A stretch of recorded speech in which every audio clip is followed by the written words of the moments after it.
With trembling hands, Olivia Reed clutched the rusty key she'd found tucked inside her grandfather's weathered journal, its weight seeming to grow heavier with each step she took toward the locked door at the end of the hallway. 3 days of sorting through Mason Reed's belongings in his remote mountain cabin had revealed nothing but ordinary possessions until now. Somewhere between the faded photographs and handwritten recipes, this mysterious key had fallen out, attached to a yellowed note that simply read, "When you're ready to understand." As she inserted the key into the lock, Olivia had no idea that what lay beyond would unravel not only her family's history, but also uncover secrets that would shake her quiet mountain community to its very core. Before we jump back in, tell us where you're tuning in from, and if this story touches you, make sure you're subscribed, because tomorrow, I've saved something extra special for you. The early October wind howled through the pine trees surrounding her grandfather's isolated cabin as Olivia parked her aging Subaru at the end of the gravel driveway. Fallen leaves swirled around her ankles as she made her way to the porch, her breath forming small clouds in the crisp mountain air. It had been 2 weeks since Mason Reed's peaceful passing at age 86. And while the family had held a beautiful memorial service in town, Olivia had volunteered to handle the difficult task of clearing out his beloved mountain retreat. "Some inheritance," Olivia muttered, eyeing the rustic cabin with its weathered logs and sagging porch. As a 32-year-old wildlife photographer, struggling to make ends meet after a career setback, the last thing she needed was to spend her limited savings on maintaining a remote property. The plan was simple: spend a long weekend sorting through her grandfather's belongings, keep a few meaningful mementos, and prepare the cabin for sale. Her grandfather had always been something of an enigma to the family. A brilliant geologist who had worked for major mining companies in his youth, Mason had abruptly changed course in his 40s, purchasing this isolated cabin and dedicating himself to personal research that he rarely discussed. Olivia's mother had always described her father as brilliant but eccentric, a diplomatic way of saying that family gatherings often ended with Mason launching into impassioned monologues about environmental conservation that no one quite understood. As Olivia pushed open the cabin door, memories washed over her summer visits as a child, learning to identify rock formations on mountain hikes, listening to her grandfather's stories by the fireplace. The interior was exactly as she remembered, rustic but meticulously organized, with floor-to-ceiling bookshelves filled with scientific journals, geological surveys, and environmental studies. A large stone fireplace dominated one wall, while Mason's antique desk overlooked the valley through wide windows. "Okay, Grandpa," Olivia whispered, setting down her bags. "Let's see what you've left behind." She began with the kitchen, sorting through decades of accumulated kitchenware, preserves, and handwritten recipes. By nightfall, she had filled several donation boxes but found nothing particularly revealing, just the possessions of an elderly man who lived simply and self-sufficiently. As exhaustion set in, Olivia made up the bed in the small guest room and fell into a dreamless sleep, lulled by the sound of wind in the pines. The next day brought steady rain, confining her to the cabin's interior. Olivia turned her attention to her grandfather's desk, a magnificent oak piece that had been the center of his world. Careful not to disrupt his organizational system, she began cataloging papers, research notes, and correspondence, most related to local geography, water table measurements, and regional flora and fauna, all meticulously documented over decades. "What were you really doing up here all these years?" she wondered aloud, running her fingers over a topographical map of Pinecrest Valley with handwritten notations in her grandfather's precise script. The map featured dozens of marked locations with dates and symbols she couldn't decipher. Some areas were circled in red, others crossed out entirely. As the afternoon wore on, Olivia discovered a drawer that stuck slightly. After some gentle coaxing, it revealed a collection of journals dating back nearly 40 years. Each was labeled by year, filled with daily observations written in her grandfather's distinctive handwriting. She selected the earliest volume and began to read. April 17, 1985. Confirmed my suspicions today. Water samples from Crescent Creek show alarming levels of contamination. Third test this month with same results. I've documented everything from my meeting with SVR executives tomorrow. They cannot ignore evidence this conclusive. Olivia frowned. SVR Sierra Vista Resources was the mining company that had employed her grandfather before his sudden career change. She had never heard him speak about them beyond vague references to corporate disagreements. Intrigued, she continued reading. April 18, 1985. Meeting was a disaster. Presented all evidence to Wallace and the board. Was told to correct my findings or face termination. When I refused, Wallace threatened me personally. Said some problems have a way of disappearing. The implications were clear. I have no choice but to leave, but I cannot abandon this fight. Too many lives are at stake. Preparing and narrating this story took us a lot of time, so if you are enjoying it, subscribe to our channel. It means a lot to us. Now back to the story. Heart racing, Olivia reached for the more recent journals. Flipping through years of environmental observations, water testing results, and increasingly alarming notes about declining wildlife populations and unusual health patterns in Pinecrest Valley. According to her grandfather's detailed records, there appeared to be a direct correlation between Sierra Vista's expanded mining operations in the 1980s and contamination of the regional watershed.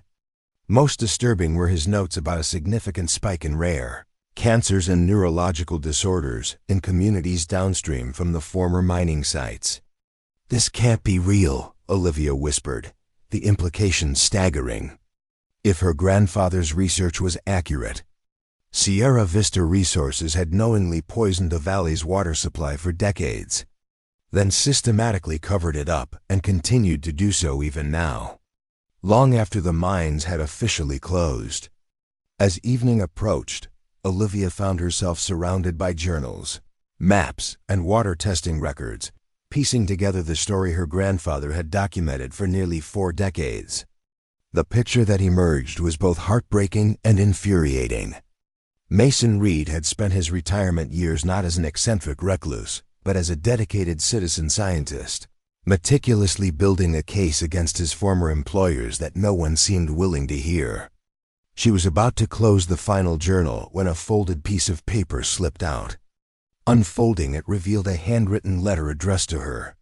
My dear Olivia, if you're reading this, I've finally run out of time.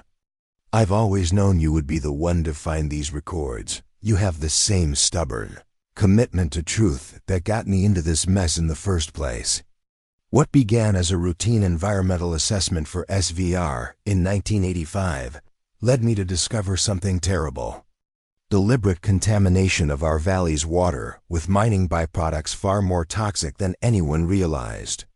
When I tried to sound the alarm, I was threatened, discredited, and eventually forced out.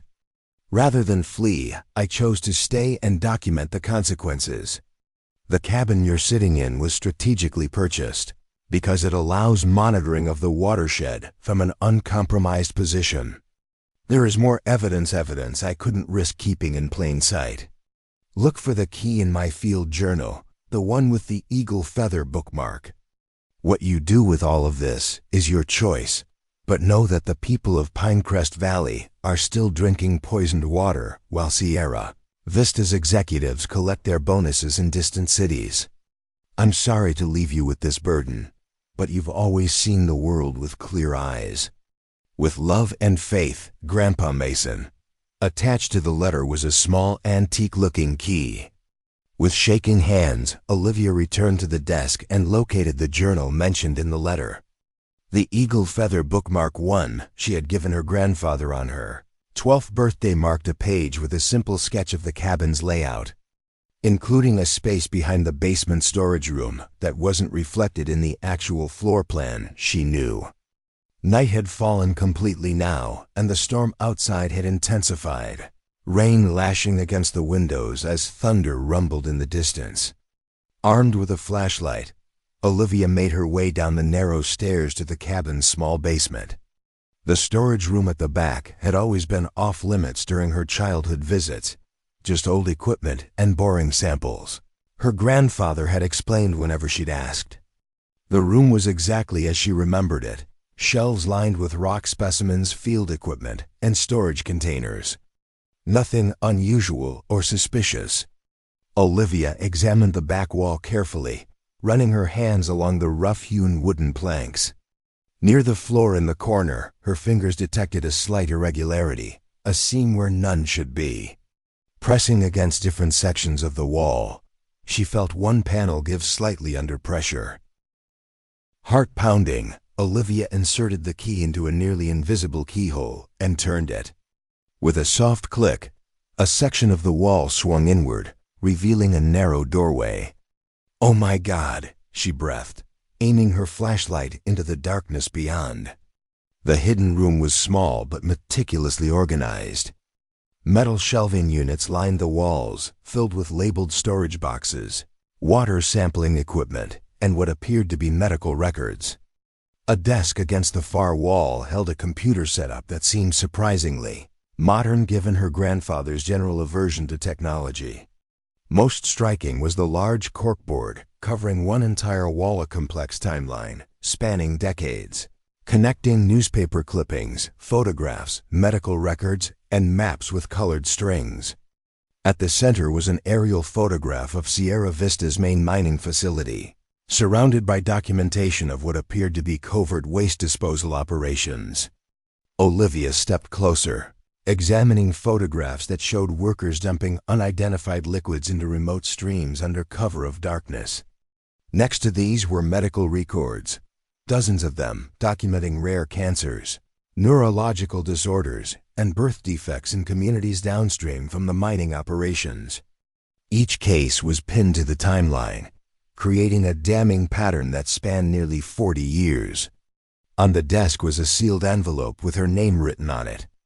Inside, she found a USB drive and another handwritten note. "Everything is here." Olivia water and soil testing results, medical records with names redacted for privacy. Internal SVR memos I obtained from sympathetic employees.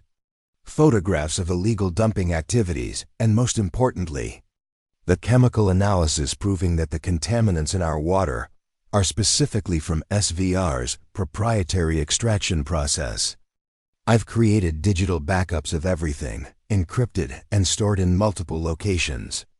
The password is the date we found the eagle's nest, in the format you'll remember. Olivia recalled instantly May 8, 2001, the day her grandfather had shown her a bald eagle's nest during a hike on her 11th birthday.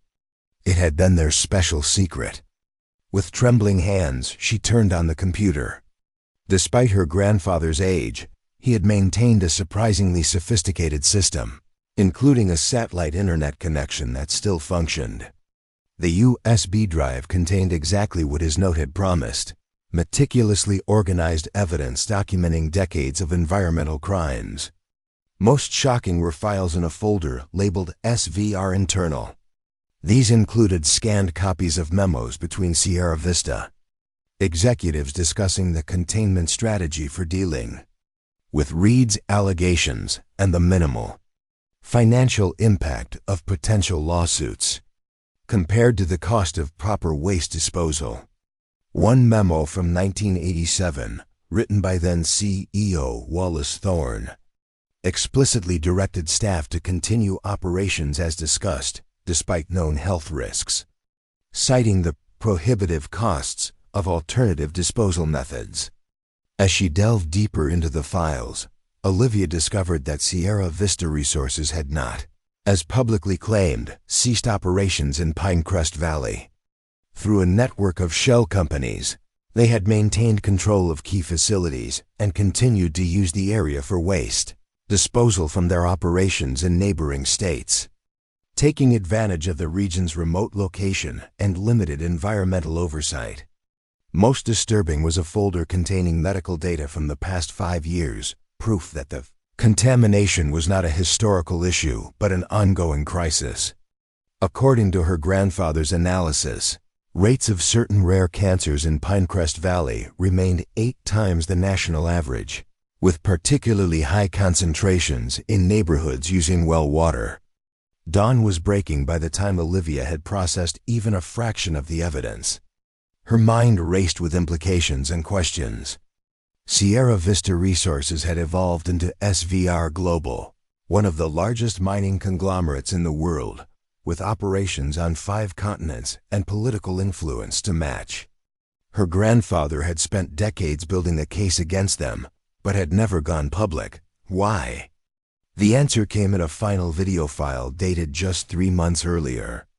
Olivia clicked play and found herself looking at her grandfather's face, noticeably thinner than when she'd last seen him, but with eyes still sharp and determined.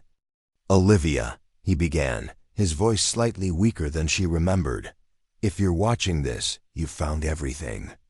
I'm recording this because my health is failing faster than expected, perhaps not surprising given what's in our water."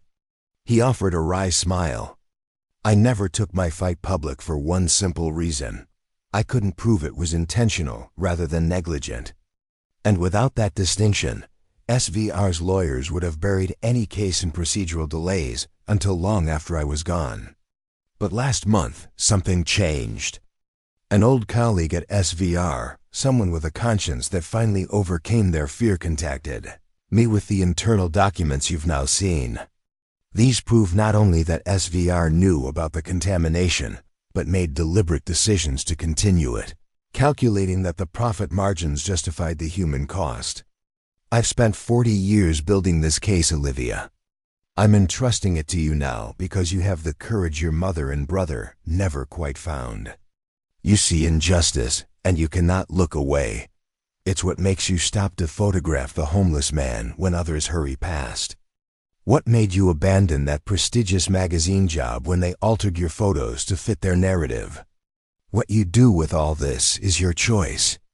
I've made arrangements with an old friend, Michael Donovan, an environmental attorney in Pinecrest. His contact information is in my address book. He knows to expect you, should you decide to pursue this. I'm sorry to leave you with this burden, but I'm out of time. I love you, Olivia. Whatever you decide, know that I'm proud of you." The video ended, leaving Olivia staring at her reflection in the darkened screen. Outside, the storm had passed, and the first rays of sunlight filtered through the trees surrounding the cabin. In the distance, the town of Pinecrest was coming awake, its residents starting another day unaware of the invisible poison flowing through their water, their bodies, their lives. Olivia sat motionless, the weight of her grandfather's legacy pressing down on her. She had come to this cabin expecting to spend a weekend sorting through an old man's possessions. Instead, she had uncovered a 4-decade conspiracy of corporate greed and environmental crime that continued to claim lives in slow, invisible ways. The practical voice in her head, the one that reminded her of her precarious finances, her struggling career, the complications of her recent breakup, urged caution. Taking on SVR Global would be David facing Goliath without even a slingshot. The corporation had virtually unlimited resources and influence reaching to the highest levels of government. They had successfully silenced her grandfather for decades. They would have no qualms about destroying her completely.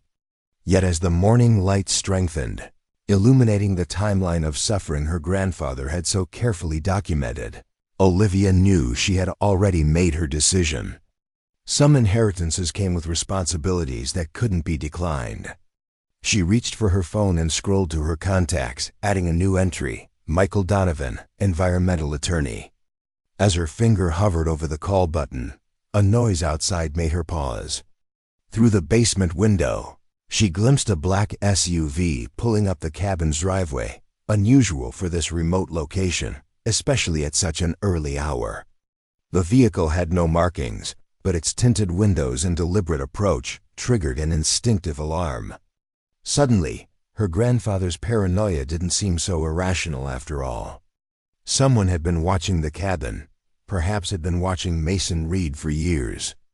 And now they were watching her. Olivia's mind raced as she watched the black SUV through the basement window. Years of wildlife photography in remote locations had honed her instincts for potential danger, and everything about this situation felt wrong. Moving quickly, she gathered the most crucial evidence, the USB drive. Her grandfather's final letter, and several original documents showing SVR executive signatures, and stuffed them into her jacket pockets. The rest would have to remain. There wasn't time to collect everything, and she needed to move now. From the hidden room, Olivia could hear car doors slamming, followed by footsteps on the porch. Her heart pounded as she quietly closed the secret door, ensuring it clicked back into place. She pocketed the key and quickly scanned the basement for another exit. There was a small window at ground level, too small for an adult male, but possibly large enough for her slender frame. As voices entered the cabin above, Olivia carefully unlocked the window and pushed it open. Cool morning air rushed in as she hoisted herself up and squeezed through the narrow opening, suppressing a grunt as the rough wooden frame scraped against her ribs. She tumbled into the damp underbrush beside the cabin, freezing in place as she listened for any reaction from inside. The voices continued, unalarmed. Someone was methodically moving through the cabin, opening drawers and shifting furniture, searching.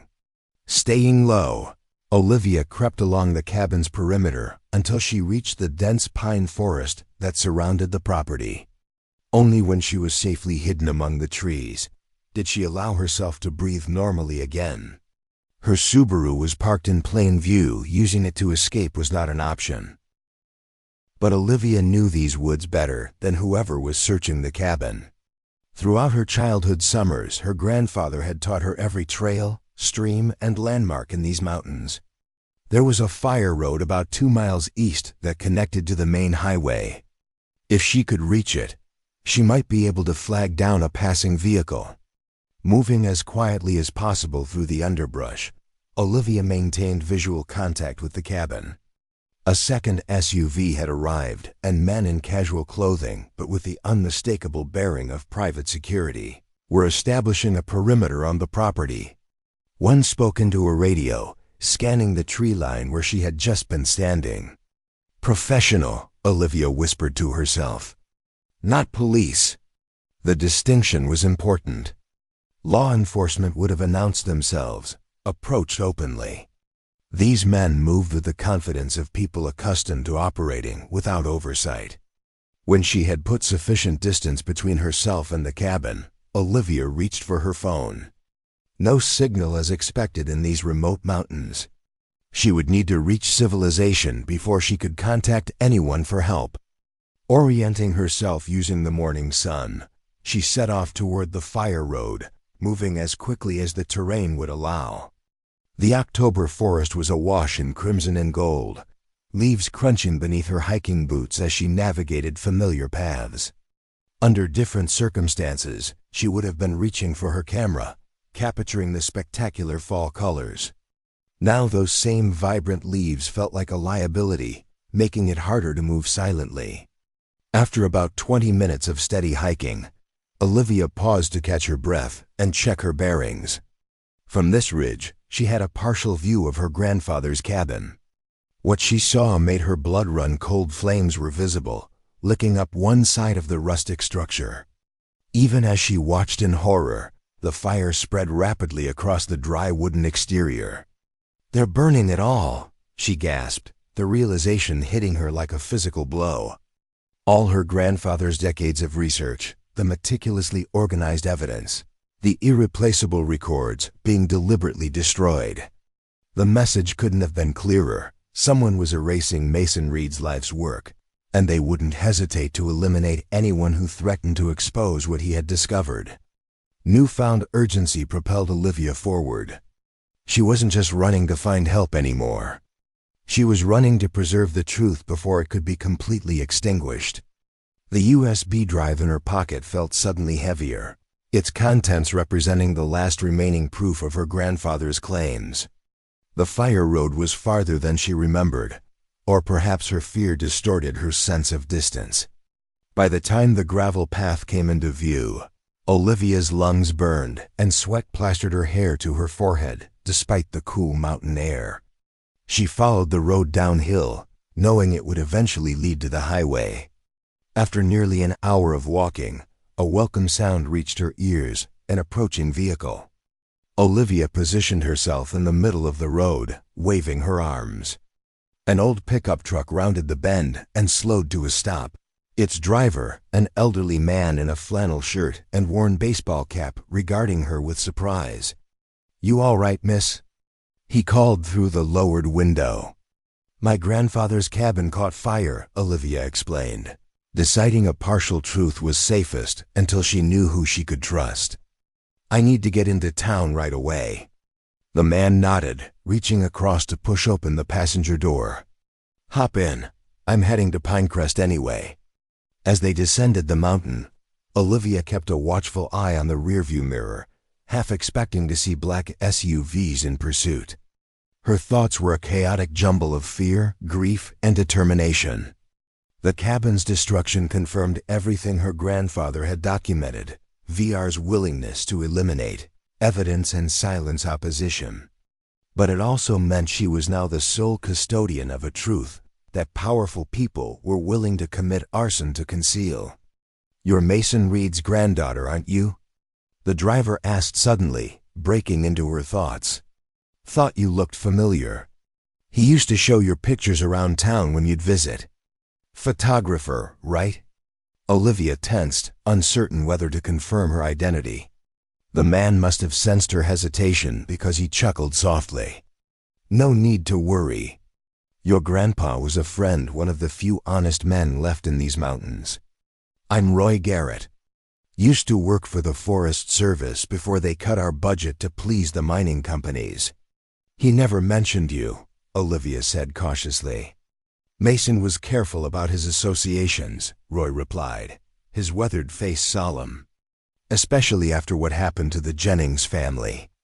The name triggered a connection in Olivia's mind. She had seen Jennings multiple times in her grandfather's files, associated with a cluster of rare cancers in the early 1990s. "What happened to them?" she asked. Roy's hands tightened on the steering wheel. Official story was a gas leak caused an explosion. Unofficial story. Well, Tom Jennings had been asking too. Many questions about his wife's illness and the water quality tests the county kept losing. Week after he contacted a lawyer in the city, their house burned down with them in it. The parallels to her grandfather's cabin were unmistakable. Olivia's throat tightened as she considered the implications. The conspiracy her grandfather had documented wasn't just about corporate greed and environmental negligence. It potentially involved deliberate harm to those who threatened to expose the truth. "I need to contact Michael Donovan," she said, deciding to trust Roy. "My grandfather said he could help." Roy nodded. "Mike's good people. His environmental law practice barely keeps the lights on because no one will take on SVR, but he's never stopped trying. I can take you to his office." As they entered Pinecrest, Olivia was struck by how little the town had changed her childhood visits. The main street still featured the same collection of small businesses: a hardware store, a family-owned grocery, a diner, and the community center that doubled as a movie theater on weekends. What had changed, however, was the atmosphere.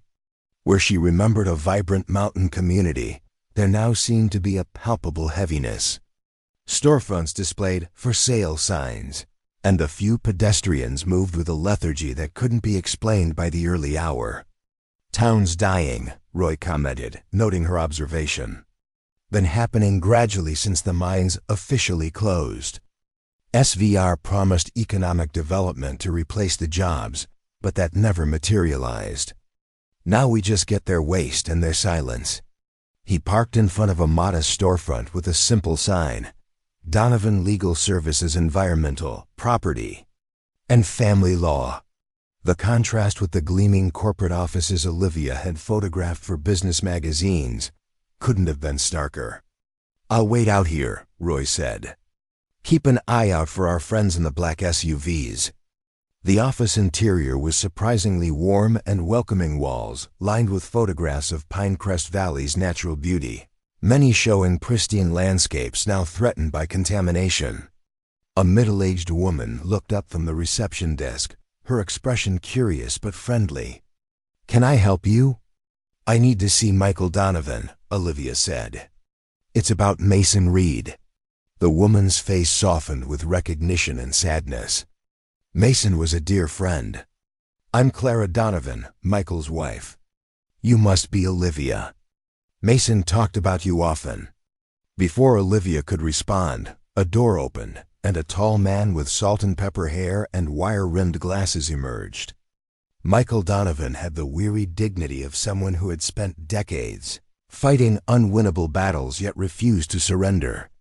"Olivia Reed," he said, extending his hand. "I've been expecting you, though not quite this dramatically. Roy called to say Mason's cabin is burning." "You know about that already?" Olivia asked, surprised. "In a town this small, news travels fast," Michael explained, ushering her into his office.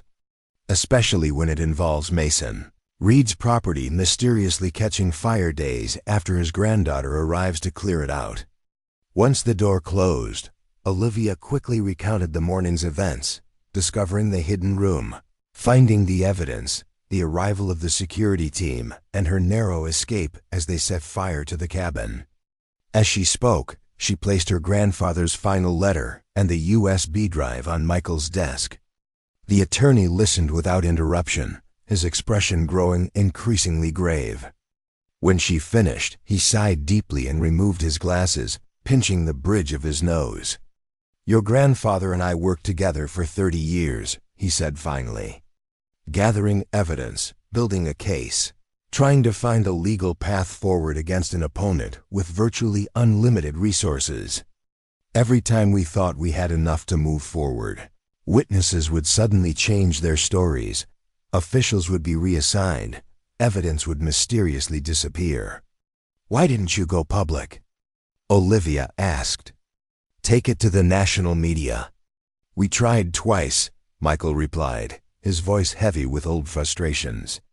"The first time, in 1998, the journalist who came to investigate suddenly received a dream job offer from an international news agency, with the condition he dropped the SVR story. The second time, in 2007, the environmental reporter who was working with us had her reputation systematically destroyed after fabricated evidence of journalistic fraud was sent to her editors." He gestured toward the USB drive. "This is the first time we've had internal documents directly proving knowledge and intent at the executive level. That changes everything." "So what do we do now?" Olivia asked. "First, we make copies, multiple copies, stored in different locations," Michael said, already connecting the drive to his computer. "Then we need to get you somewhere safe. The fact that they moved so quickly to search and burn the cabin means they've been monitoring it, probably for years. They know you were there and likely assume you found something." As Michael worked, Olivia moved to the window, carefully peering around the blinds. The street remained quiet, but her sense of being hunted hadn't diminished. "I can't just hide," she said. "My grandfather spent 4 decades building this case. I won't let it disappear like he did." "Mason wouldn't want you to put yourself at risk," Michael countered gently. Olivia turned from the window, a new determination hardening her voice. "He wouldn't want me to run away either. Those files show that people are still being poisoned, children are developing rare cancers. Families are suffering, all while SVR executives collect their bonuses and environmental regulators look the other way. If we don't stop them, who will?" Michael studied her for a long moment, seeing perhaps the same stubborn integrity that had defined her grandfather. Finally, he nodded. "There's a journalist I trust, Rachel Torres from the National Environmental Review. She's been investigating corporate pollution cases for years and has the resources to protect her sources. If anyone can break this story nationally without being silenced, it's her. How soon can we reach her? Olivia asked. She's actually in the region already, investigating unusual wildlife deaths in Clearwater Lake, which not coincidentally is downstream from one of SVR's covert disposal sites, Michael replied, already reaching for his phone. I can have her here by this afternoon. As Michael arranged the meeting, Olivia continued watching the street. The town's apparent lethargy now seemed less like economic depression and more like something physically affecting its residents, slower movements, a certain pallor to their skin. Subtle signs that wouldn't be obvious to someone who hadn't read her grandfather's research on the health effects of chronic heavy metal exposure. They've been poisoning this entire community for decades, she murmured. And no one even knows. Some suspect, Michael corrected, ending his call. But suspicion without proof is easily dismissed as paranoia, especially when the suspected party controls most of the local economy and has friends in state government. He gestured to his computer screen, where he was methodically copying files from the USB drive. Your grandfather documented everything water testing results, showing contamination levels 50 times the legal limit. Soil samples with toxic heavy metals. Medical records revealing cancer rates 8 times the national average in affected watersheds. Most damning are the internal SVR memos discussing the acceptable costs of continuing their illegal disposal practices. Olivia leaned over his shoulder, watching as decades of her grandfather's work scrolled across the screen. The scope was staggering, not just environmental testing, but interviews with former SVR employees, medical records donated by sympathetic healthcare workers, and a comprehensive mapping of contamination spread through the valley's water system. This is enough to shut them down permanently, she breathed. Maybe even criminal charges for the executives who approved this. If we can get it into the right hands before SVR realizes what we have, Michael cautioned. Rachel's on her way, but we need to be careful. SVR has eyes everywhere in this town. As if to confirm his warning, Roy burst through the office door, his weathered face tight with concern. Black SUVs just pulled up at the sheriff's office, he reported. Same ones from the cabin, I'd bet my truck on it. Michael moved quickly, finishing the final backup and disconnecting the drive. They'll be here soon. Sheriff Mercer has been on SVR's payroll for years. He'll give them whatever cooperation they want. We need to leave, Olivia said, gathering the evidence they'd organized. Michael shook his head. Too obvious.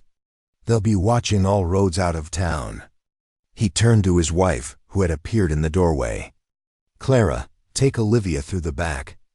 Get her to Ellen's place at the clinic. Clara nodded without hesitation, grabbing her purse and keys. This way, she instructed Olivia, leading her toward a rear exit. What about you? Olivia asked Michael, suddenly reluctant to leave the only ally she had in town. I'll stall them, he replied with grim determination. I've been dealing with SVR's intimidation tactics for 30 years. I know how to handle them without giving anything away. And I'll be keeping watch from the hardware store, Roy added. Got friends there who remember what SVR did to this town. As Clara led her through a back alley behind the office, Olivia was struck by the practiced efficiency of their response. This wasn't the first time they had needed to move quickly and discreetly in the face of SVR's pressure. Who's Ellen? She asked as they hurried through the quiet back streets of Pinecrest. Dr. Ellen Reyes, Clara explained. She runs the community health clinic. She's been documenting unusual health patterns in Pinecrest for years, but without Mason's environmental data, she couldn't prove the connection to SVR's activities. The clinic was a modest single-story building on the edge of town, its parking lot half empty on the quiet weekday morning. Clara led Olivia through a staff entrance and directly to a small office where a woman in her early 50s looked up from a stack of medical charts, her dark eyes sharp with intelligence behind stylish glasses. "Ellen, this is Mason Reed's granddaughter," Clara said without preamble. "She found his research, and now SVR is after her. We need somewhere safe until Rachel Torres arrives." Dr. Reyes rose immediately, closing the door behind them. "The executive conference room," she decided. "It's secure, and no one will think to look for her in an administrative meeting." As they settled into the windowless conference room with its outdated furniture and fluorescent lighting, Olivia felt the adrenaline of the morning's events beginning to ebb. Leaving exhaustion in its wake, Dr. Reyes provided coffee and insisted on checking the scrapes on Olivia's arms from her escape through the basement window. "Your grandfather was one of the few people in this town who understood what was really happening to us," Dr. Reyes said as she applied antiseptic to the abrasions. "When I first noticed the unusual cancer clusters in 2005, everyone dismissed it as statistical anomaly. Only Mason took it seriously." "Why didn't you go public with your findings?" Olivia asked. Dr. Reyes's expression tightened. "I tried. Submitted papers to medical journals, contacted the state health department, even reached out to former colleagues at Johns Hopkins. The journals rejected my work for methodological concerns. The state sent an investigator who spent half a day reviewing records before declaring no significant public health issue. And my colleagues politely suggested I might be seeing patterns where none existed." She finished bandaging Olivia's arm and sat back, her fatigue momentarily visible. "After a while, you start questioning yourself. Maybe it is coincidence that children in certain neighborhoods have 10 times the national rate of leukemia. Maybe it's just bad luck that 3 young adults on the same street develop the same rare liver cancer. Then you start testing blood samples and finding toxic metal levels that shouldn't exist in humans, and you know you're not crazy." Clara, who had been keeping watch at the door, rejoined them. "Michael just called. SVR security team is at the office with Sheriff Mercer. They're demanding information about Olivia's whereabouts, claiming they need to question her about the fire at Mason's cabin. They're trying to frame me for the arson," Olivia realized. "Create a legal pretext to detain me and get whatever evidence I might have found." "Standard operating procedure," Dr. Reyes confirmed grimly. "When they can't buy silence, they manufacture charges. It's how they discredited Dr. Harmon when his research started showing elevated birth defects near their old processing facility. For the next several hours, they remained sequestered in the conference room, reviewing the evidence Olivia had salvaged and integrating it with Dr. Reyes's medical data. The combined picture was devastating, a clear cause and effect relationship between SVR's illegal dumping and a public health catastrophe that had been systematically concealed for nearly 40 years.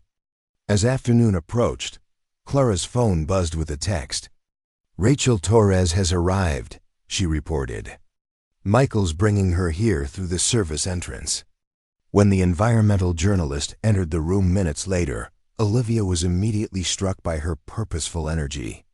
Rachel Torres moved with the confident efficiency of someone accustomed to working in hostile environments and against powerful opposition. After brief introductions, she got straight to business, reviewing the evidence they had assembled. "This is the most comprehensive case of corporate environmental crime I've ever seen," she said finally, looking up from her notes. Mason Reed was extraordinarily thorough. "Can you break the story?" Olivia asked. "Get it to the national media where SVR can't suppress it?" Rachel nodded decisively. "I have an editorial team standing by and connections at 3 major news outlets. Once we publish simultaneously across multiple platforms, it becomes impossible to contain." She paused, her expression growing more serious. "But you need to understand what happens next. SVR will deny everything. They'll attack your grandfather's credibility, question your motives, and try to discredit the entire investigation as a conspiracy theory." "Let them try," Olivia replied, her grandfather's determination flowing through her veins. "We have the truth on our side." "Truth is powerful," Rachel acknowledged, "but never underestimate a corporation worth billions fighting for its survival." "Are you prepared for what's coming?" Olivia thought of the cabin burning, of her grandfather's lifetime of careful documentation going up in flames, of the decades he had spent building a case while watching his community sicken and die. She thought of the children still drinking contaminated water, of families still suffering without understanding why. "I'm ready," she said simply. "Whatever it takes." Night had fallen over Pinecrest by the time Rachel finished organizing the evidence for publication. The clinic's conference room had transformed into an impromptu newsroom, with Dr. Reyes providing additional medical records and Clara maintaining communication with Michael, who continued to monitor SVR's movements around town. "We're ready," Rachel announced, closing her laptop. "I've sent everything to my editorial team. The story goes live at 6 a.m. tomorrow across 3 major news outlets and our own environmental justice platform. Once it breaks, there's no stopping it." Olivia felt a complex mixture of emotions: relief that the truth would finally emerge, anxiety about SVR's reaction, and a deep sadness that her grandfather hadn't lived to see this moment. "What happens tonight?" she asked, aware that the hours before publication represented their greatest vulnerability. "You can't stay in town," Dr. Reyes said decisively. "SVR has been systematically checking every hotel and questioning residents. It's only a matter of time before someone talks." Rachel nodded in agreement. "I have a colleague with a cabin about 40 miles north in White Pine Ridge. Off-grid. Remote. Perfect place to lay low until the story breaks." "I should come with you," Clara suggested. "Michael can handle things here, and they might be watching him, but they don't know me as well." As they prepared to leave through the clinic's rear exit, Dr. Reyes pressed a flash drive into Olivia's hand. "My complete medical data set," she explained. 20 years of tracking unusual disease patterns in this valley. If anything happens to the clinic's records, this ensures the evidence survives." The weight of responsibility continued to grow. Olivia was no longer just carrying her grandfather's legacy, but the collective documentation of everyone who had tried to expose the truth about SVR's devastating impact on Pinecrest Valley. They left in Rachel's unmarked rental car, taking back roads to avoid the main highways where SVR's security teams might be watching. Clara navigated from the passenger seat while Olivia huddled in the back, reviewing Rachel's draft of the story that would break in the morning. The narrative was powerful beginning, with Mason Reed's initial discovery of contamination in 1985 and tracing the systematic poisoning of Pinecrest Valley's water supply through 4 decades of corporate cover-ups. Most damning were the internal memos showing SVR executives had calculated that paying occasional regulatory fines was more cost-effective than proper waste disposal, essentially placing a dollar value on human lives. "This will destroy them," Olivia whispered, both awed and disturbed by the comprehensive case her grandfather had built. "If we can keep you safe until it breaks," Rachel cautioned, her eyes constantly checking the rearview mirror as they wound through the dark mountain roads. "SVR will do anything to prevent this from going public." The cabin in White Pine Ridge was exactly as Rachel had described: rustic, isolated, and completely off the grid. Solar panels provided minimal electricity, a wood stove offered heat, and a natural spring supplied fresh water untainted by SVR's contamination. After confirming the story was ready for morning publication, Rachel established satellite internet connection to maintain contact with her editorial team. "Try to get some sleep," she advised Olivia. "Tomorrow will be intense once this breaks." But sleep proved elusive. As Olivia lay on the simple cot, her mind kept returning to her grandfather, his solitary crusade for justice. The decades he had spent meticulously building the case while watching his community sicken and die. the knowledge that he had carried this burden alone for so long. In the morning, his life's work would finally achieve the exposure he had sought, but he hadn't lived to see it. Dawn was just breaking when Rachel burst into the cabin's small bedroom, her face tense with urgency. "We have a problem," she announced. "My editor just called. Someone claiming to represent concerned SVR shareholders has filed an emergency injunction against publication of our story." "Can they do that?" Olivia asked, instantly alert. "They shouldn't be able to. Prior restraint goes against fundamental press freedoms, but they've somehow found a sympathetic judge who's granted a temporary hold. My legal team is fighting it, but it's delaying publication." Clara joined them, overhearing the conversation. This is their playbook: use legal maneuvers to delay, while they work behind the scenes to discredit the evidence or pressure the publishers. "They couldn't have known exactly what we have or where we're publishing unless—" Rachel's voice trailed off as the implication became clear. "Unless they have someone on the inside," Olivia finished, the realization chilling her. "Someone with access to your communications." Rachel's expression hardened. "I need to make some calls, figure out who's been compromised." She stepped outside with her satellite phone, leaving Olivia and Clara to absorb this setback. "They're always one step ahead," Clara said, the frustration of decades fighting SV evident in her voice. "Every time we think we've found a way to expose them, they manage to block it." Something about her phrasing triggered a thought in Olivia's mind. She reached for her backpack, retrieving her grandfather's final letter. Rereading it carefully, one line stood out. "I've created digital backups of everything, encrypted and stored in multiple locations." "Multiple locations," she murmured. The USB drive wasn't the only copy. Before she could pursue this revelation, Rachel returned, her expression grim. "It's worse than we thought. The injunction is just the beginning." SVR's PR team has launched a preemptive campaign painting your grandfather as an unstable environmental extremist with a personal vendetta against the company. She held up her phone, displaying a breaking news article. "Former employee's decades-long harassment campaign against mining company exposed." The piece quoted anonymous sources claiming Mason Reed had been fired for fabricating environmental data and had spent his retirement pursuing a delusional conspiracy against his former employer. "They're getting ahead of our story," Rachel said, scrolling through similar articles appearing across local and regional news outlets. "Poisoning the well before we can publish the truth." Olivia felt a surge of anger. "They're smearing his reputation when he's not even here to defend himself." "It's their standard tactic," Clara explained bitterly. "Character assassination is more effective than addressing evidence. They did the same to Dr. Harmon, to the Jennings family, to anyone who threatened to expose them." Rachel paced the small cabin, clearly strategizing. "We need another approach. The legal battle could take days, even weeks.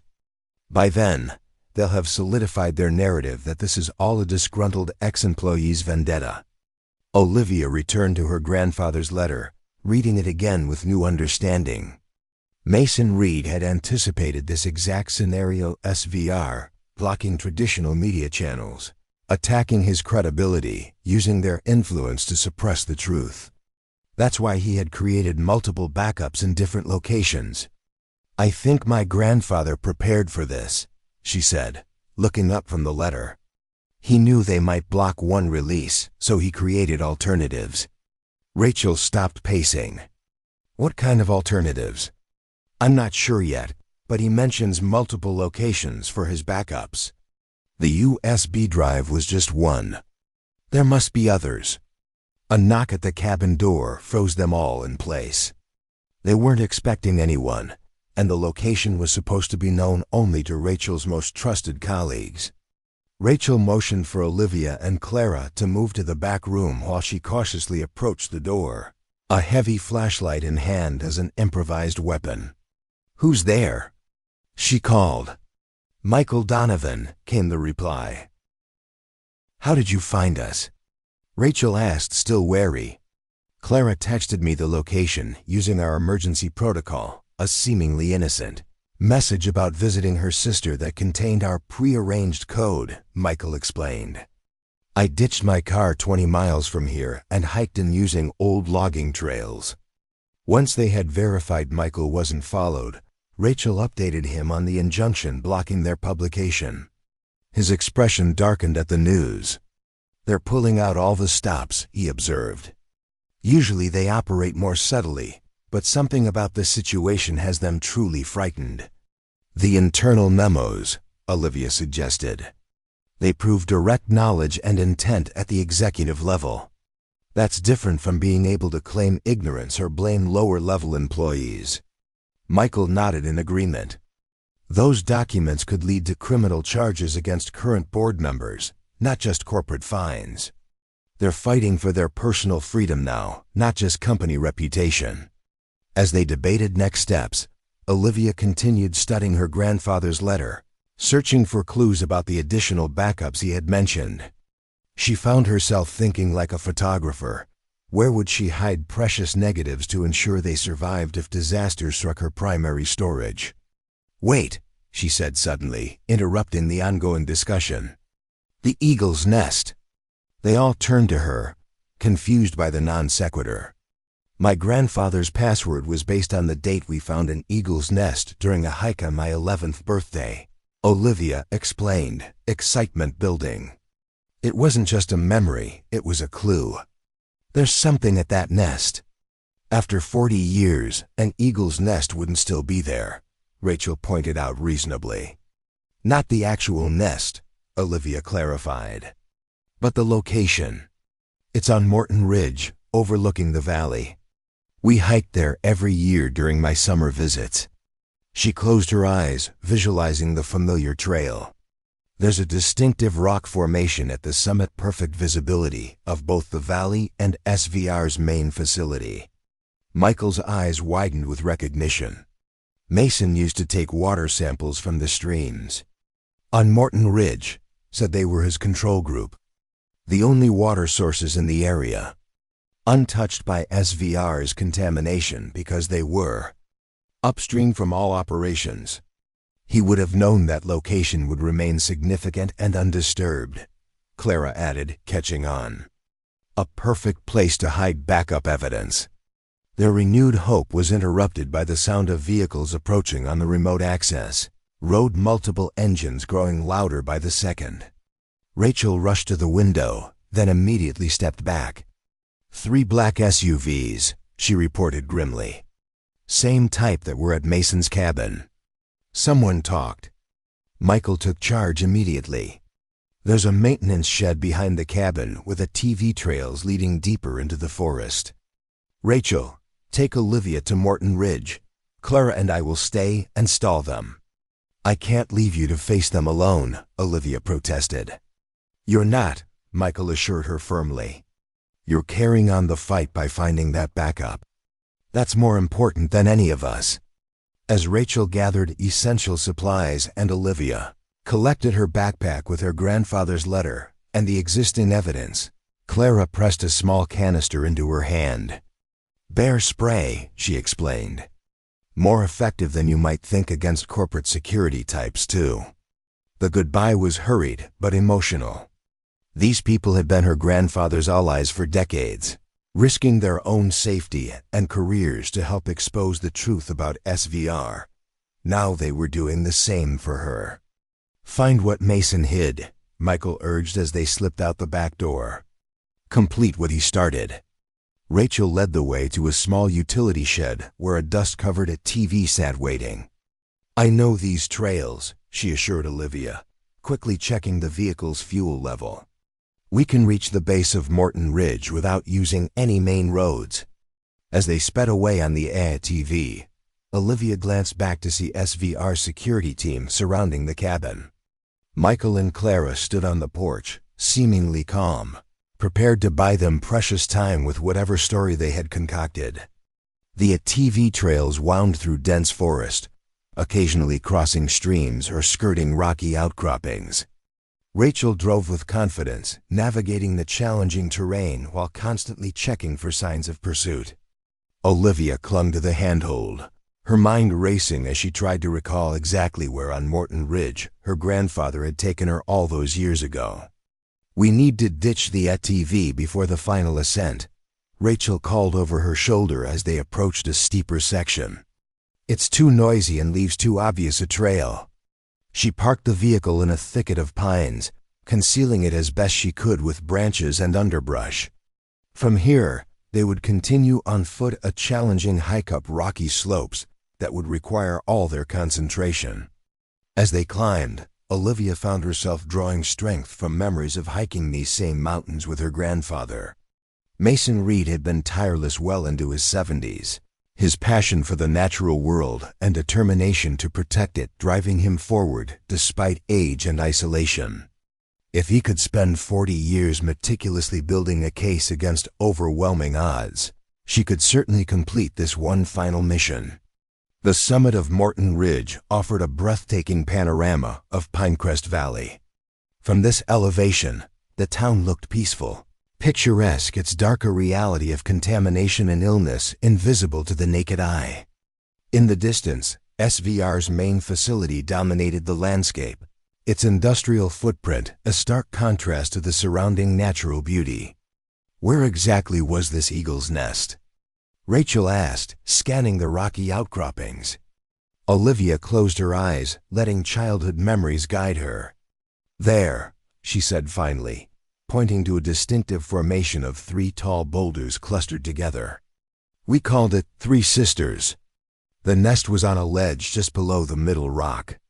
They made their way carefully to the formation, searching for any sign of her grandfather's hidden backup.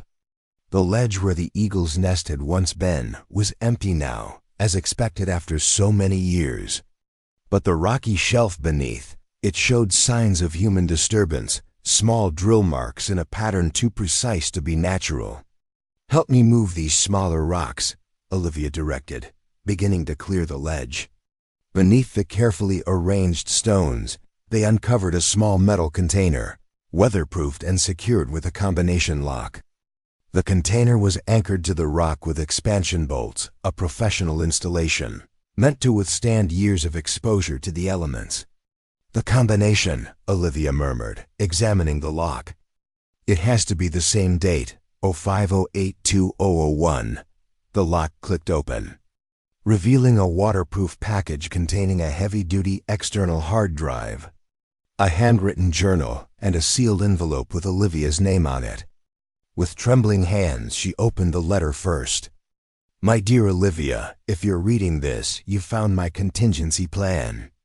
I knew SVR would do everything in their power to prevent this evidence from becoming public, including legal maneuvers to block media outlets and attacks on my credibility. This drive contains everything, all the evidence, all the documentation, all the connections I've spent 40 years compiling. But more importantly, it contains something SVR cannot stop with injunctions or intimidation. A complete release package prepared for simultaneous distribution to over 500 environmental organizations, community action groups, public health advocates, and independent journalists worldwide. One button. That's all it takes now. The program on this drive will send everything to hundreds of recipients simultaneously. No single judge can block it, no corporate legal team can contain it, no PR campaign can counter it. The activation code is the name of the bird we saw that day by the Three Sisters, followed by your mother's birthday. I wish I could be there to see justice finally come to Pinecrest Valley, but knowing you will carry this forward gives me peace. With all my love, Grandpa Meissen." Olivia looked up from the letter, eyes shining with determination. "We need to get this somewhere with internet access immediately." Rachel checked her satellite phone. "No signal here. We'll have to descend to at least Pilgrim's Point before we can connect the drive." As they carefully repacked the container to transport its precious content safely, a distant sound caught their attention: helicopter rotors approaching from the direction of SVR's facility. "They're expanding the search," Rachel concluded grimly. We need to move fast and stay under the tree canopy as much as possible. They descended using a different trail than their ascent, staying beneath the forest cover whenever possible. The helicopter circled the general area of Morton Ridge, but without knowing their exact location, the search remained broad and unfocused. Pilgrim's Point, a popular lookout spot with reliable cellular coverage, was a challenging 2-hour hike from their current position.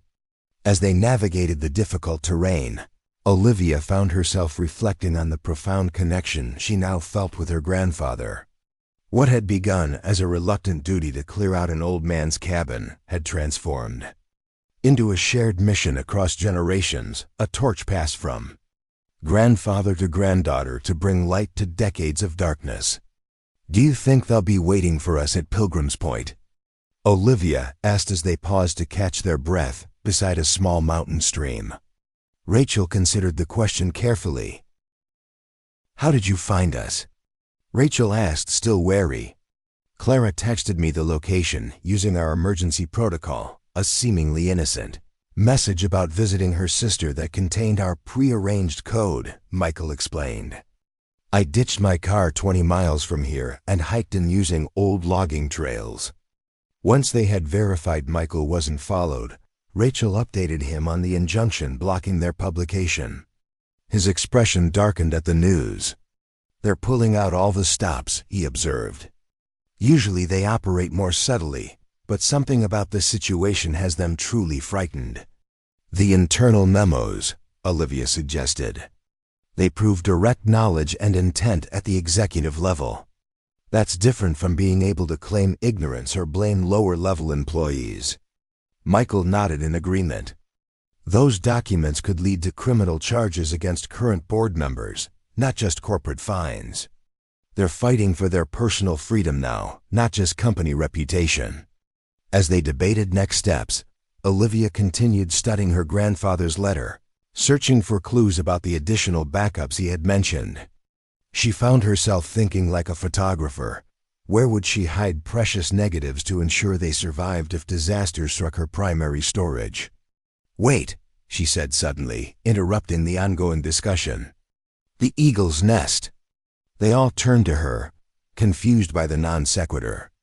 My grandfather's password was based on the date we found an eagle's nest during a hike on my 11th birthday, Olivia explained, excitement building. It wasn't just a memory, it was a clue. There's something at that nest. After 40 years, an eagle's nest wouldn't still be there, Rachel pointed out reasonably. Not the actual nest, Olivia clarified, but the location. It's on Morton Ridge, overlooking the valley. We hiked there every year during my summer visits. She closed her eyes, visualizing the familiar trail. There's a distinctive rock formation at the summit, perfect visibility of both the valley and SVR's main facility. Michael's eyes widened with recognition. Mason used to take water samples from the streams. On Morton Ridge, said they were his control group. The only water sources in the area. Untouched by SVR's contamination because they were upstream from all operations. He would have known that location would remain significant and undisturbed, Clara added, catching on. A perfect place to hide backup evidence. Their renewed hope was interrupted by the sound of vehicles approaching on the remote access road, multiple engines growing louder by the second. Rachel rushed to the window, then immediately stepped back. 3 black SUVs, she reported grimly. Same type that were at Mason's cabin. Someone talked. Michael took charge immediately. There's a maintenance shed behind the cabin with a TV trails leading deeper into the forest. Rachel, take Olivia to Morton Ridge. Clara and I will stay and stall them. I can't leave you to face them alone, Olivia protested. You're not, Michael assured her firmly. You're carrying on the fight by finding that backup. That's more important than any of us. As Rachel gathered essential supplies and Olivia collected her backpack with her grandfather's letter and the existing evidence, Clara pressed a small canister into her hand. Bear spray, she explained. More effective than you might think against corporate security types, too. The goodbye was hurried but emotional. These people had been her grandfather's allies for decades, risking their own safety and careers to help expose the truth about SVR. Now they were doing the same for her. "Find what Mason hid," Michael urged as they slipped out the back door. "Complete what he started." Rachel led the way to a small utility shed where a dust-covered TV sat waiting. "I know these trails," she assured Olivia, quickly checking the vehicle's fuel level. "We can reach the base of Morton Ridge without using any main roads." As they sped away on the ATV, Olivia glanced back to see SVR's security team surrounding the cabin.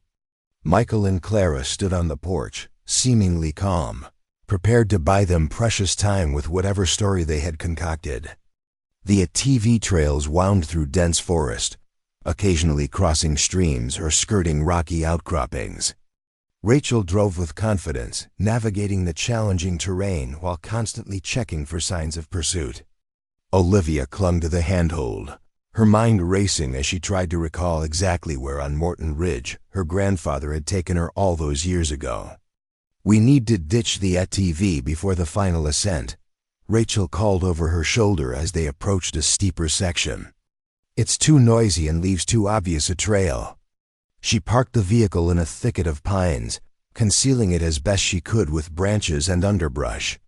From here, they would continue on foot a challenging hike up rocky slopes that would require all their concentration. As they climbed, Olivia found herself drawing strength from memories of hiking these same mountains with her grandfather. Mason Reed had been tireless well into his 70s, his passion for the natural world and determination to protect it driving him forward despite age and isolation. If he could spend 40 years meticulously building a case against overwhelming odds, she could certainly complete this one final mission. The summit of Morton Ridge offered a breathtaking panorama of Pinecrest Valley. From this elevation, the town looked peaceful, picturesque, its darker reality of contamination and illness invisible to the naked eye. In the distance, SVR's main facility dominated the landscape, its industrial footprint a stark contrast to the surrounding natural beauty. Where exactly was this eagle's nest? Rachel asked, scanning the rocky outcroppings. Olivia closed her eyes, letting childhood memories guide her. "There," she said finally, pointing to a distinctive formation of 3 tall boulders clustered together. "We called it 3 Sisters." The nest was on a ledge just below the middle rock. They made their way carefully to the formation, searching for any sign of her grandfather's hidden backup. The ledge where the eagle's nest had once been was empty now, as expected after so many years. But the rocky shelf beneath, it showed signs of human disturbance, small drill marks in a pattern too precise to be natural. "Help me move these smaller rocks," Olivia directed, beginning to clear the ledge. Beneath the carefully arranged stones, they uncovered a small metal container, weatherproofed and secured with a combination lock. The container was anchored to the rock with expansion bolts, a professional installation, meant to withstand years of exposure to the elements. "The combination," Olivia murmured, examining the lock. "It has to be the same date, 05082001. The lock clicked open, revealing a waterproof package containing a heavy-duty external hard drive, a handwritten journal, and a sealed envelope with Olivia's name on it. With trembling hands, she opened the letter first. "My dear Olivia, if you're reading this, you've found my contingency plan.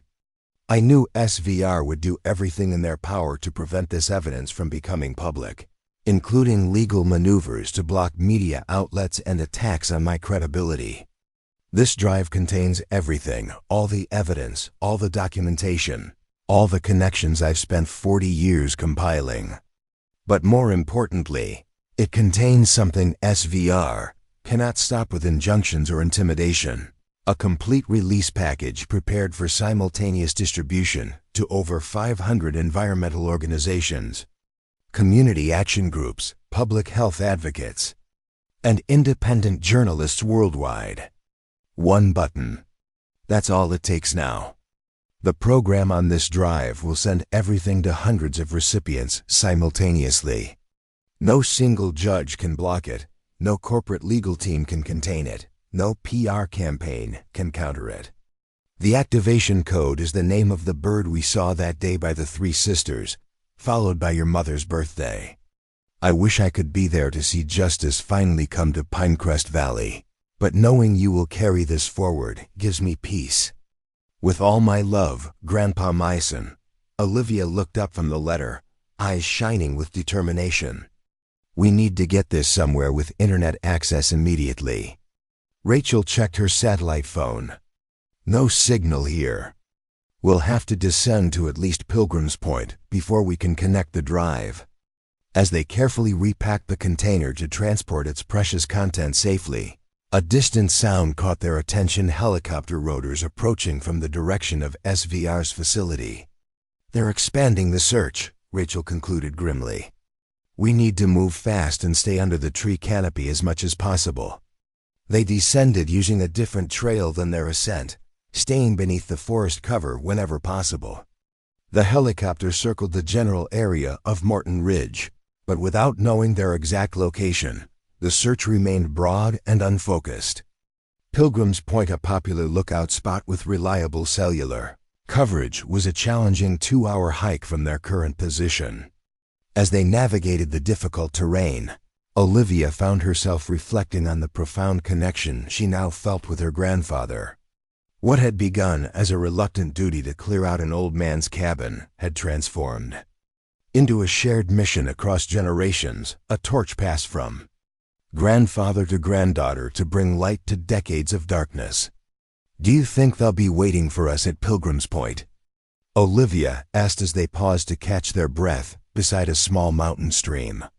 Rachel considered the question carefully. They'll eventually think of checking places with internet access, but they won't know which route we're taking or exactly what we're planning.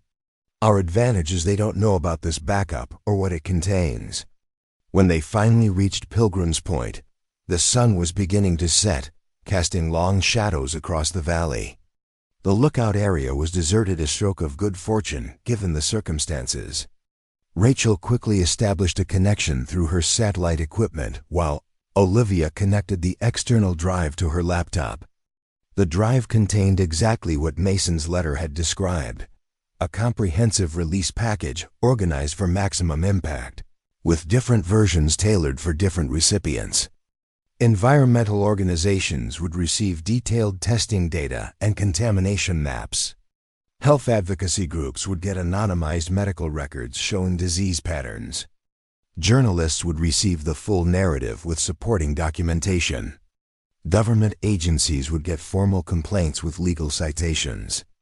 The activation program was elegantly simple: enter the code, press execute, and hundreds of emails would deploy simultaneously, each containing the appropriate files for its recipient.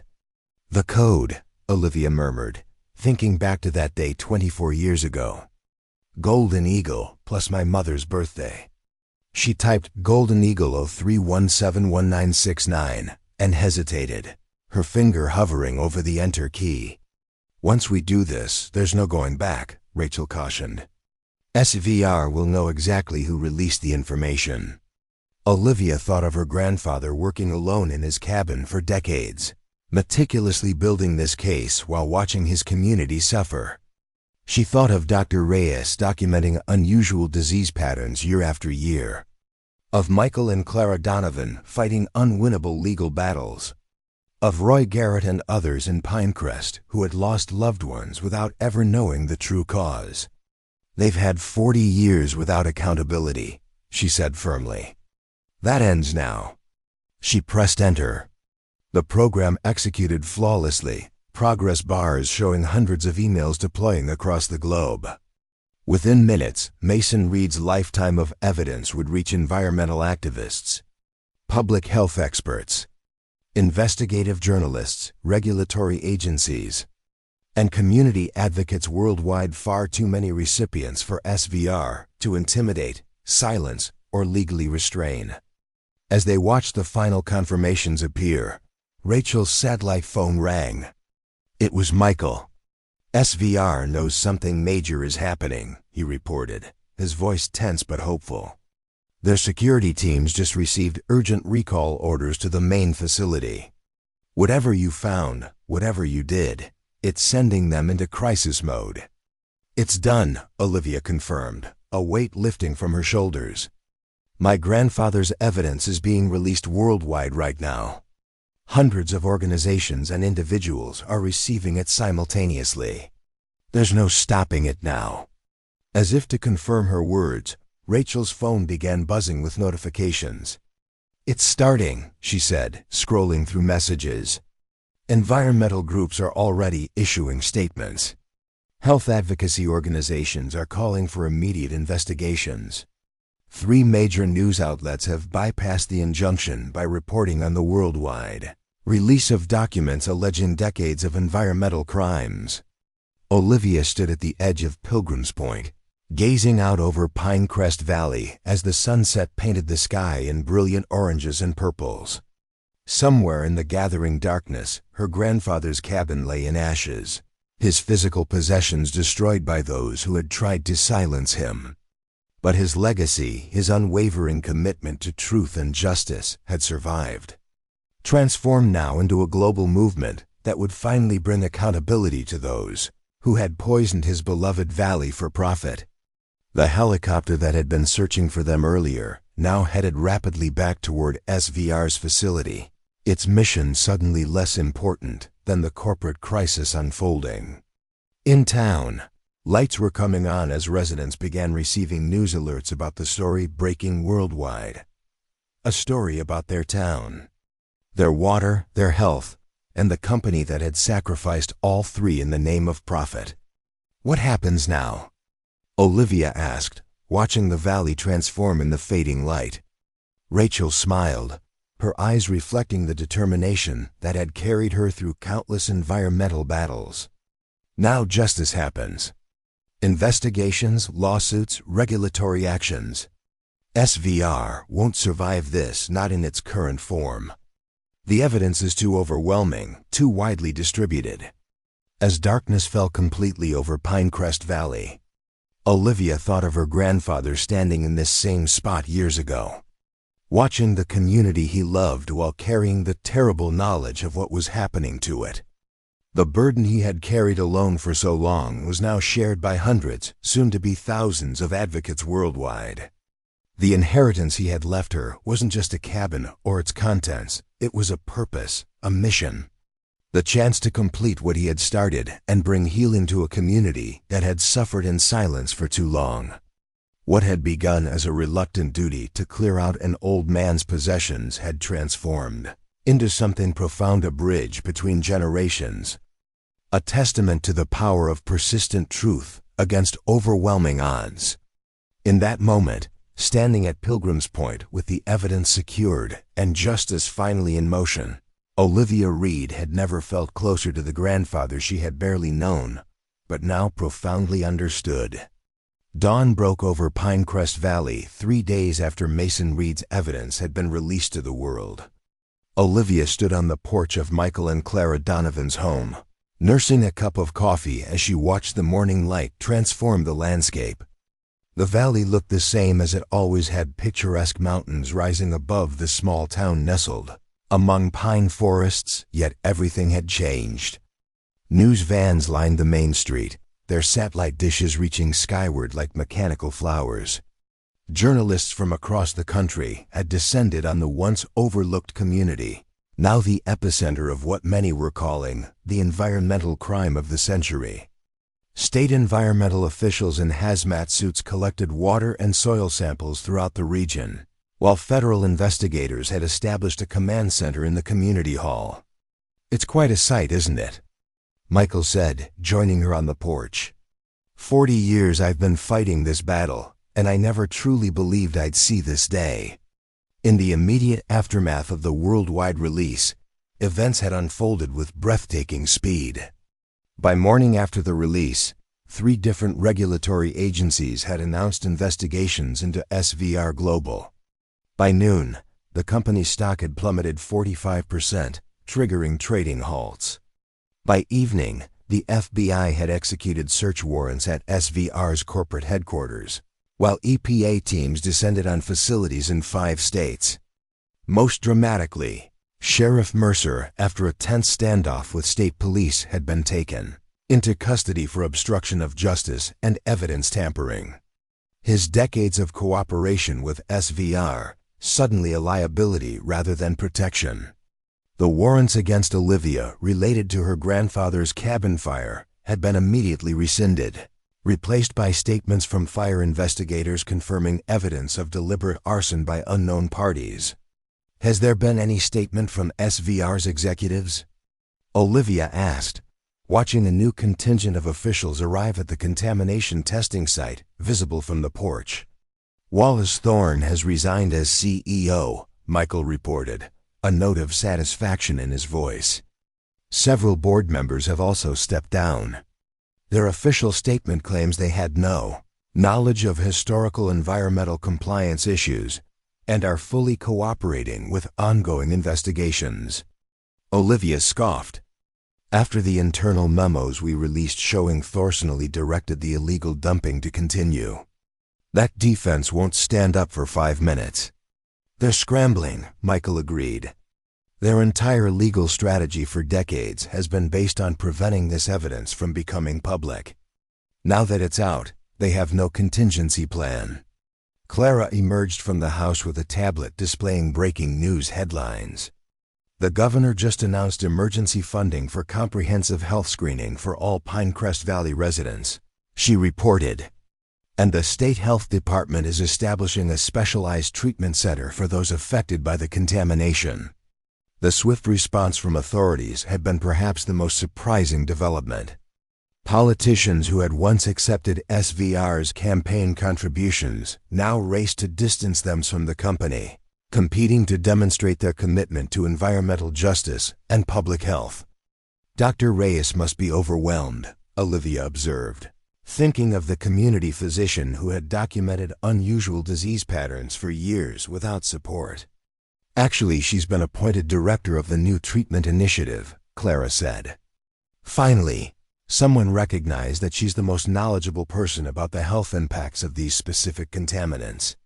A car pulled into the driveway, Rachel Torres returning from her latest national news appearance. The environmental journalist had become the primary narrator of the unfolding story. Her years of experience covering corporate pollution, giving her unique insight into the significance of Mason Reed's evidence. "You'll want to see this," she announced, joining them on the porch and handing Olivia her phone. On the screen was a just-published article with the headline, "Breaking: Federal Grand Jury Indicts Former SVR Global Executives on Multiple Criminal Charges." Criminal charges, Olivia breathed, scanning the article. Conspiracy, environmental crimes, obstruction of justice, and, she paused, looking up with wide eyes, involuntary manslaughter related to documented cancer deaths. Michael took the phone, reading with growing amazement.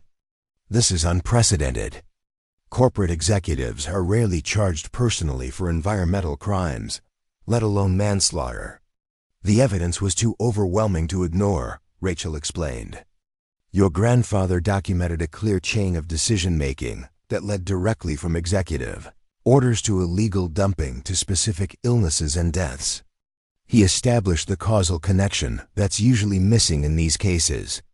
As they absorbed this news, Roy Garrett's pickup truck rumbled down the street below, horn honking in celebration.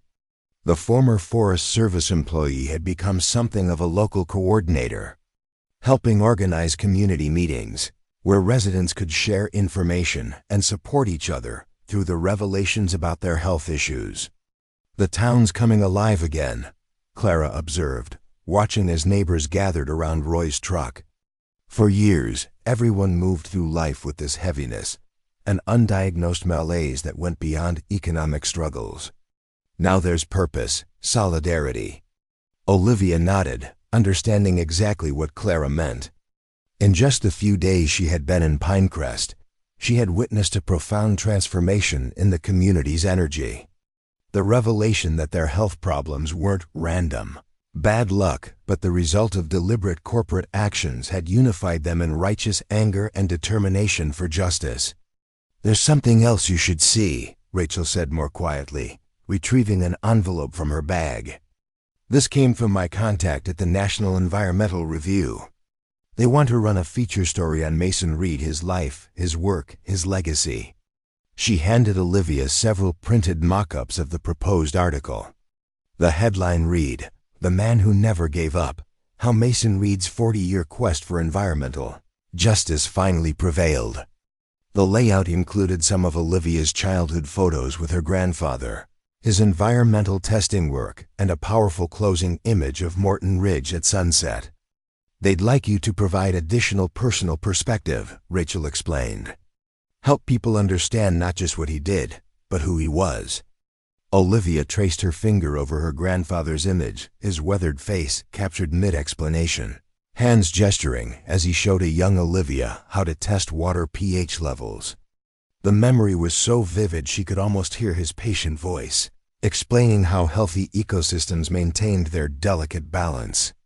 "I'd be honored," she said softly, "though I'm still discovering who he really was myself." Later that afternoon, Olivia made her way back to the remains of her grandfather's cabin for the first time since its burning.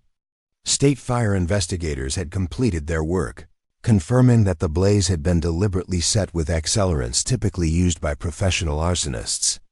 The scorched foundation and blackened chimney were all that remained of the structure where Mason Reed had conducted his solitary research for decades. Michael had insisted on accompanying her, concerned about her emotional reaction to seeing the destruction. They parked at the edge of the property and walked in silence to the ruins. "I'm sorry," he said simply as they surveyed the devastation. "I know how much this place meant to you." Olivia was surprised to find that while sadness was certainly present, it wasn't the overwhelming emotion she expected. Instead, she felt a profound sense of closure, as if the cabin's destruction had been the final sacrifice in her grandfather's long crusade for truth. "They thought burning this place would silence him," she said, watching a pair of birds settle on the remaining chimney stones. "Instead, it just confirmed everything he'd been saying about their methods." Michael nodded thoughtfully. "I used to worry that Mason's isolation up here was unhealthy, that his obsession with documenting SVR's crimes had consumed him. But now I understand he knew exactly what he was doing. He was creating a legacy that would outlast him, outlast the cabin, outlast SVR's power." As they walked the property, Olivia spotted something unexpected near the edge of the clearing, a small green shoot, pushing up through the soil where her grandmother's garden had once been. Kneeling, she recognized it as the beginning of a columbine flower, her grandmother's favorite. According to family stories, "Life finds a way," she murmured, gently touching the tender shoot. "Your grandfather used to say that nature's capacity for renewal gives us our model for hope," Michael recalled. "No matter how much damage humans inflict, given time and the right conditions, healing begins." It was this conversation that crystallized Olivia's decision about the future of the property. That evening, as they gathered for dinner at the Donovans' home with Rachel, Dr. Reyes, Roy, and other key allies in the fight against SVR, she shared her vision. "I'm going to rebuild the cabin," she announced. "Not just as a home, but as an environmental education center. A place where people can learn about ecosystem restoration, water quality testing, and corporate accountability." The idea was met with immediate enthusiasm. Dr. Reyes suggested incorporating a public health component focusing on environmental medicine. Roy offered connections to former Forest Service colleagues who could help with land management aspects. Michael and Clara proposed integrating legal education about environmental rights and community organizing. "Mason would have loved this," Clara said, her eyes bright with unshed tears.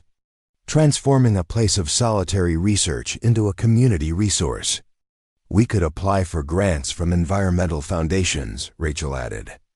After this story, there would be significant interest in supporting a center named for Mason Reed. As their planning continued into the evening, Olivia stepped outside for a moment of quiet reflection. The stars shone brilliantly above Pinecrest Valley, the same stars her grandfather had gazed upon for decades as he worked tirelessly to bring truth to light. She wondered if he had ever imagined this outcome: federal investigators swarming SVR facilities, executives facing criminal charges, the community awakening to demand justice and healing. Her phone buzzed with a notification. Another major news outlet had picked up the story, this time focusing on the broader implications for environmental regulation nationwide. The headline read, "Pinecrest Valley Case Prompts Calls for Stronger Enforcement of Clean Water Protections." Scrolling through the article, Olivia found reference to a growing movement dubbed Reed's Guardians, community-based environmental monitoring groups forming in towns across the country.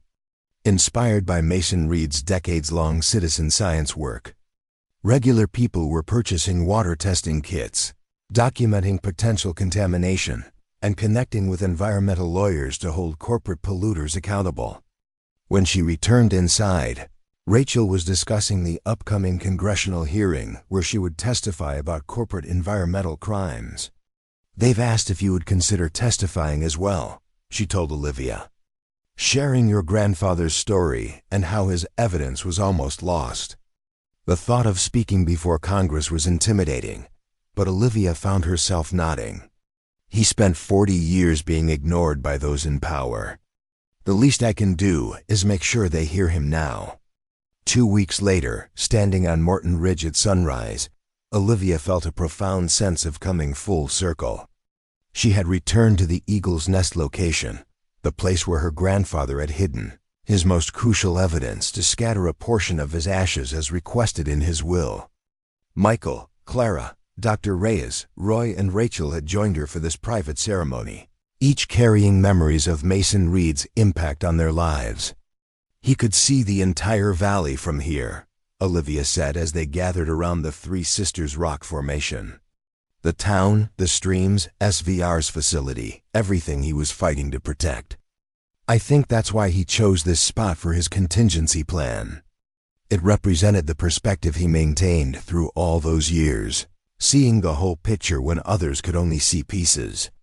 As she scattered the ashes, a golden eagle soared overhead, its wingspan magnificent against the brightening sky. The timing seemed too perfect to be coincidence, drawing gasps from the small group. "Would you look at that?" Roy murmured, the old man still making his presence known.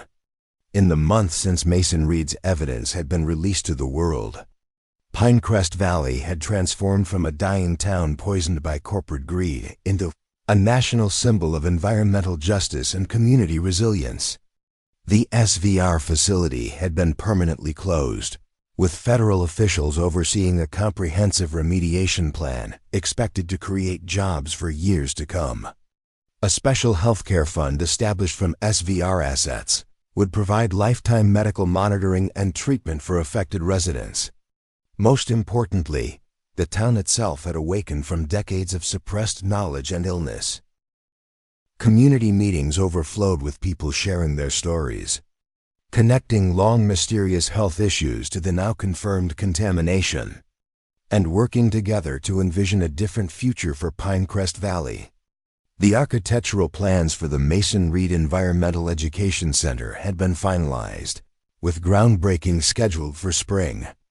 Grants from 3 major environmental foundations would fund not just the center's construction, but ongoing research and community programs. Olivia had decided to relocate permanently to Pinecrest, her wildlife photography finding new purpose documenting the valley's environmental recovery process. As they descended from Morton Ridge, Olivia lingered briefly at a viewpoint overlooking the cabin site. Construction equipment was already positioned for the remediation of contaminated soil, the first step before rebuilding could begin. From destruction would come renewal, from secrecy would come education, from one man's solitary struggle would emerge a community united in purpose. That evening, at a town hall meeting in Pinecrest Community Center, Olivia addressed the gathered residents, many of whom were still processing the revelations about their health issues and environmental exposure. She stood beside a large photograph of her grandfather that had been enlarged from a family snapshot, his weathered face and clear eyes seeming to watch over the proceedings. "My grandfather once told me that truth has a weight that cannot be denied forever," she began, her voice steady despite her nerves. For 40 years, he carried the heavy truth about what was happening to Pinecrest Valley. He carried it alone through isolation, through dismissal, through active suppression. He carried it knowing he might never see justice in his lifetime. She glanced at the faces looking back at her, some tearful, some angry, all attentive. But he never carried it without hope. Every water sample he collected, every record he kept, every piece of evidence he meticulously documented was an act of faith in the future. Faith that someday someone would complete what he had started. Faith that truth, no matter how long buried, would eventually rise. Olivia gestured to the community gathered before her, doctors and teachers, store owners and former mine workers, children and elderly residents, all united now in their determination to reclaim their town and their health. He couldn't have imagined this, all of you, coming together, turning individual suffering into collective action. That's the true power of what's happening here. One man's dedication created the spark, but your courage and solidarity are creating the transformation. As the meeting continued late into the night, with residents forming committees for health advocacy, environmental monitoring, and community renewal, Olivia found herself thinking about inheritance in a whole new light. She had arrived at her grandfather's mountain cabin, expecting to deal with physical possessions, furniture to donate, papers to sort, a property to sell. Instead, she had inherited something far more valuable, a purpose, a community, and the chance to transform decades of hidden injustice into a model for environmental healing and corporate accountability. When she had finally cleaned out the last of her grandfather's belongings from Clara and Michael's guest room where she'd been staying, Olivia had found one final note tucked into the eagle feather bookmark from his journal. In his distinctive handwriting, Mason had written words that now guided her daily. "The truth may be buried deep, but with enough courage and persistence, it will always find its way to the light. Your discovery is just the beginning." Standing under the stars that had witnessed her grandfather's solitary struggle for justice, Olivia Reed embraced the inheritance he had truly left her, not a cabin in the mountains, but a legacy of unwavering determination that would continue transforming lives long after both of them were gone. What had begun with one man's refusal to look away from uncomfortable truth had blossomed into a movement for accountability and healing that would ripple far beyond Pinecrest Valley for generations to come. Up next, you've got 2 more standout stories right on your screen. If this one hit the mark, you won't want to pass these up. Just click and check them out. And don't forget to subscribe and turn on the notification bell so you don't miss any upload from us.